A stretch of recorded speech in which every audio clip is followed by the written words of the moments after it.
በመገባደድ ላይ የሚገኘው ዓመት በኢትዮጵያና በቀጠናው የለውጥ ዓመት ነው እየተባለ ነው። ሀገራዊና ቀጠናዊ ለውጦች ፈጣንና ይገመት ሆነዋል። የአሜሪካ ቁልፍ ባለስልጣናትና የፋኖ ኃይሎች ልዑካን የፊታችን ማክሰኞ ሚስጥራዊ ስብሰባ እንደሚያደርጉ የፋኖ ምንጮች በመናገር ላይ ናቸው። የአሜሪካ መንግስት የስለላ ተቋማትና የውጭ ጉዳይ ፖሊሲ አውጪዎች በኢትዮጵያ መንግስት አጋርነት እምነት እያጡ ነው ተብሏል።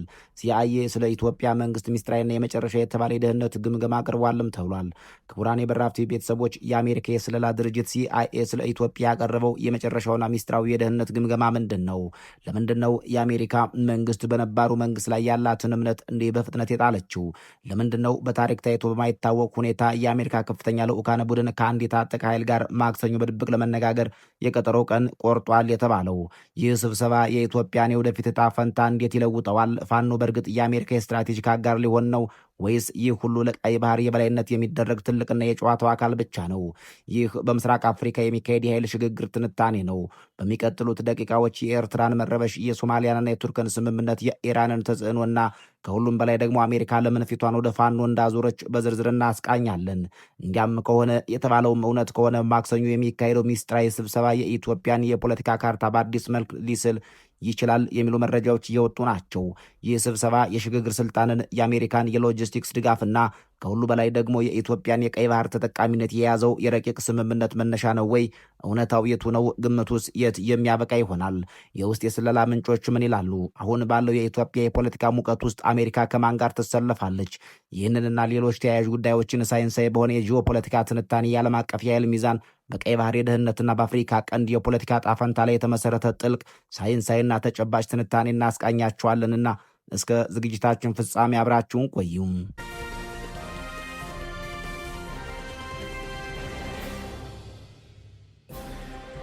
ዓለማችን አሁን ባለችበት ውስብስብ የፖለቲካ ትኩሳት የአሜሪካ የውጭ ጉዳይ ፖሊሲ፣ የኢራን ተስፋፊነት፣ የቱርክና የእስራኤል ፍላጎት እንዲሁም የኢትዮጵያ ውስጥ የኃይል ሽግግር በአንድ ነጥብ ላይ ተገናኝተዋል። ይህ ዘገባ እነዚህን ውስብስብ ክሮች በመተንተን በመጪዎቹ ጊዜያት የሚፈጠረውን እውነታ በግልጽ ለማሳየት ይጥራል። አሜሪካ ከኢራን ጋር በቀጥታም ሆነ በተዘዋዋሪ የውክልና ጦርነት ወይም ፕሮክሲ ዋር ውስጥ መግባቷ የአደባባይ ሚስጥር ነው። የዚህ ጦርነት ዋና ማዕከል ደግሞ የመካከለኛው ምስራቅ ብቻ ሳይሆን የዓለምን የንግድ ደም ስር የሆነው ቀይ ባህርና ባቤል ማንዴብ ስትሬት ነው። የኢራን ድጋፍ ያላቸው የየመን ሁቲዎችና የሂዝቦላህ ታጣቂዎች በቀይ ባህር ላይ በሚያልፉ መርከቦች ላይ የሚያደርሱት ጥቃት የአሜሪካንና የምዕራባውያንን ንግድና ደህንነት የበላይነት ክፉኛ እየተፈታተኑት ይገኛሉ። አሜሪካ ይህንን ስጋት ለመቅረፍና የቀይ ባህርን ደህንነት ሙሉ በሙሉ ለመቆጣጠር በአፍሪካ ቀንድ አስተማማኝ ጠንካራና ስትራቴጂካዊ አጋር ትፈልጋለች። ይሁን እንጂ አሁን ያለው የአፍሪካ ቀንድ የፖለቲካ አሰላለፍ ለአሜሪካ እጅግ ፈታኝ ሆኗል። አዲስ የኃይል አሰላለፍና አዲስ አጋር መፍጠር የአሜሪካ ብሔራዊ ደህንነት ዋነኛ አጀንዳ ሆኖ ተቀርጿል። የአሜሪካን አዲሱን የቀይ ባህር ስትራቴጂ ለመተግበር የነበሩት አማራጮች እየጠበቡ መጥተዋል። ኤርትራ በባህሯ ከምዕራባውያን ይልቅ ወደ ሩሲያ፣ ቻይናና ሌሎች ጸረ አሜሪካ ኃይሎች ማዘንበሏ ይታወቃል። ኤርትራ ለአሜሪካ ወታደራዊ ፍላጎትና የቀይ ባህር ፖሊሲ ተባባሪ መሆን ቀርቶ ተቃራኒ ኃይል ሆና ቆማለች። በሌላ በኩል በሶማሊያ በኩል ያለው ሁኔታ የአሜሪካንና የእስራኤልን የጂኦፖለቲካዊ ስሌት ያዛባ ሆኗል። ኢትዮጵያ ከሶማሊላንድ ጋር ያደረገችውን የመግባቢያ ስምምነት ተከትሎም እንዲሁም እስራኤል ለሶማሊላንድ ያላትን ስትራቴጂካዊ ፍላጎትና እውቅና መነሻ በማድረግ የሶማሊያ መንግስት ፊቷን ወደ ቱርክ አዙራለች። ሶማሊያ ከቱርክ ጋር የፈረመችው የባህር ላይ ደህንነትና የመከላከያ ስምምነት አሜሪካና እስራኤል በቀጠናው ሊኖራቸው የሚችለውን ተጽዕኖ የሚገድብ ትልቅ እንቅፋት ሆኗል። ቱርክ የራሷ የሆነ የቀይ ባህርና የህንድ ውቅያኖስ የባህር ኃይል ስትራቴጂ ወይም ብሉ ሆምላንድ ዶክትሪን ስላላት የቱርክ በሶማሊያ የውሃ ክልል መስፈር አሜሪካንን ክፉኛ አሳስቧታል። በዚህ የተወሳሰበ ቀጠና ውስጥ አሜሪካ የቀይ ባህርን የበላይነት ለመቆጣጠር ብቸኛና አስተማማኝ አጋር የምታደርገው ኃይል ወደ መፈለግ እንድታመራ አስገድዷታል። ተንታኞችና አንዳንድ የፋኖ ደጋፊዎች እንደሚሉት ይህ ፍለጋ ነው እንግዲህ ወደ ኢትዮጵያ ውስጣዊ የኃይል ሚዛን ያመራት ይላሉ። የአሜሪካ የስለላ ድርጅት ሲአይኤ እና የውጭ ጉዳይ ሚኒስትር የአፍሪካን ዴስክ በምስራቅ አፍሪካ መጻኢ ዕጣ ፈንታ ላይ ሰፊ ጥልቅና ሳይንሳዊ ጥናት አድርገዋል።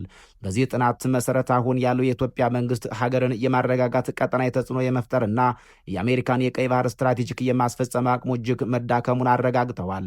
የአሜሪካው የስለላ ድርጅት ሲአይኤና የውጭ ጉዳይ ሚኒስቴር ስቴት ዲፓርትመንት ስለ አፍሪካ ቀንድ በተለይም ስለ ኢትዮጵያ ያላቸውን አመለካከት በተመለከተ የሚነሱ መረጃዎች ብዙውን ጊዜ የሚመነጩት በይፋ ከሚወጡ የፖሊሲ ሰነዶች፣ የመረጃ ተቋማት ትንተናዎችና በምስራቅ አፍሪካ ካለው ወቅት የጂኦፖለቲካ እንቅስቃሴ ነው። ኢትዮጵያ ሀገርን የማረጋጋት ቀጠናዊ ተጽዕኖ የመፍጠርና የአሜሪካን ቀይ ባህር ስትራቴጂ የማስፈጸም አቅሟ መዳከሙን በተመለከተ በተጨባጭ ማስረጃዎች ላይ ተመስርተን በአራት መንገዶች እንቃኙም። ቀዳሚው ነጥብ የውስጥ መረጋጋትና የሀገር ግንባታ ፈተናዎች የሚሰኝ ይሆናል። ኢትዮጵያ በቅርብ ዓመታት ውስጥ ያሳለፈች የውስጥ ችግሮች በዋሽንግተን እይታ ውስጥ አገሪቱን እንደ ስትራቴጂካዊ አጋር ከመመልከት ይልቅ እንደ ያልተረጋጋ ቀጠና እንዲታይ አድርጓታል። የሰሜኑ የሁለት ዓመት ጦርነት በአማራና በኦሮሚያ ክልሎች የሚታዩ የጸጥታ ችግሮች የመንግስትን የውስጥ ቁጥጥር አቅም መፈታተኑን በግልጽ የሚታይ ነው። ይህም የውጭ ባለሀብቶችንና አጋሮችን እምነት በመሸርሸር ኢትዮጵያ የክልሉ መረጋጋት ምሰሶ የመሆን አቅሟን እንደቀነሰው ይገመታል። የውጭ ምንዛሬ እጥረት፣ ከፍተኛ የዋጋ ግሽበትና የዕዳ ጫና መንግስት በኢኮኖሚ ላይ ያለውን ቁጥጥር አዳክሞታል። ሀገርን የማረጋጋት አቅም የሚለካው በወታደራዊ ኃይል ብቻ ሳይሆን በመንግስት የአገልግሎት አሰጣጥና በኢኮኖሚ ጥንካሬ ስለሆነ እነዚህ ችግሮች የኢትዮጵያን ተጽዕኖ አሳንሰውታል።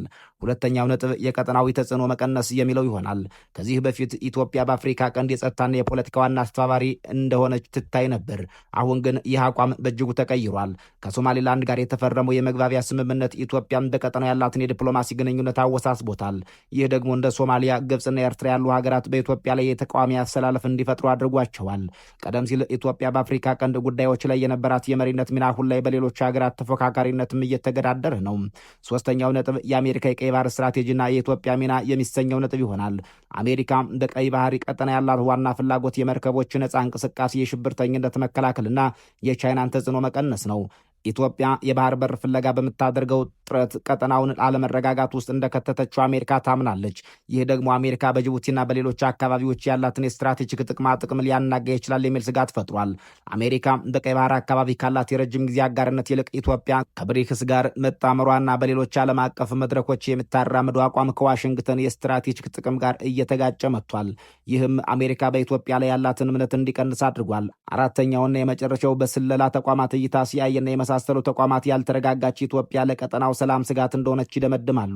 እነዚህ ተጨባጭ ማስረጃዎች የሚጠቁሙት መንግስት ደካማ የውስጥ ቁጥጥር ውስጥ መሆኑን ነው። መንግስት መላ ሀገሪቱን በበላይነት የመቆጣጠር አቅሙ መዳከሙ እንደ ትልቅ ስጋት ይታያል። ከጎረቤቶች ጋር የሚፈጠር የጠርዝ ግጭቶች ኢትዮጵያን ካረጋጊ ወደ አስጨናቂ ቀጠናዊ ተዋናይነት እየቀየሯት ነው። አሜሪካ ለቀይ ባህር ደህንነት ስትል አሁን በኢትዮጵያ ላይ ከመደገፍ ይልቅ በሌሎች የባህር ጠረፍ ሀገራት እንደ ጅቡቲ፣ ሶማሊላንድና ኬንያ ላይ ያላትን ጥገኝነት እያጠናከረች ትገኛለች።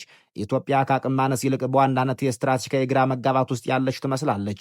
መንግስት የውስጥ መረጋጋትን በወታደራዊ መንገድ ብቻ ለማምጣት ሲሞክር፣ በተመሳሳይ ጊዜ የቀጠናው ተጽዕኖውን ለማስፋት የሚያደርገው ጥረት ከአሜሪካ የቀይ ባህር ስትራቴጂ ጋር ግጭት እየፈጠረ ነው። ይህም አቅሟ መዳከሙን የሚያሳዩት እውነታዎች በስለላ ድርጅቶች ዘንድ እምነት የሚጣልባት ሀገር አይደለችም ወደሚል ድምዳሜ እያደረሳት ይገኛል ይባላል። በተቃራኒው የአማራ ፋኖ ንቅናቄን በተመለከተ የአሜሪካኖች ያደረጉት ግምገማ አስገራሚ ውጤት ይዞ መጥቷል ተብሏል። ፋኖ ከጅምሩ የተበታተነ የክልል ሚሊሻ ከመሆኑ ወጥቶ አሁን ላይ ግዙፍ ህዝባዊ መሰረት ያለው የተደራጀ ወታደራዊ አቅም የገነባና በጥቂት ጊዜያት ውስጥ ቀጠናውንና ማዕከላዊ መንግስቱን የመቆጣጠር የሚያስችል የኃይል ሚዛን ወይም ባላንስ ኦፍ ፓወር መያዙን ጥናቱ አመላክቷል።